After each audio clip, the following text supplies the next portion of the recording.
Mr. Fogg and his party touched the American soil at 7 in the morning. He found out quickly that the first train to New York is at 6 p.m. They decided to take a tour of the city.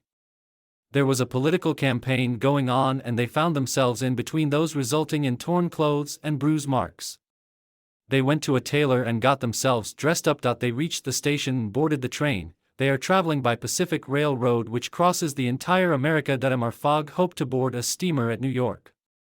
The train had saloon, balcony, restaurants, and smoking cars. The train passed through deserts, rivers and mountains. They had passed the Rocky Mountains and have entered plains when the train stopped. The train had stopped before a red signal.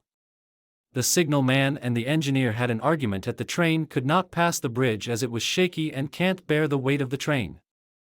The next train from Omaha would take 6 hours and it was impossible to go to the other side as the river had sold due to rain. The engineer had an idea. He backed the train and crossed the bridge at a rate of 100 miles an hour and they passed it off like a flash.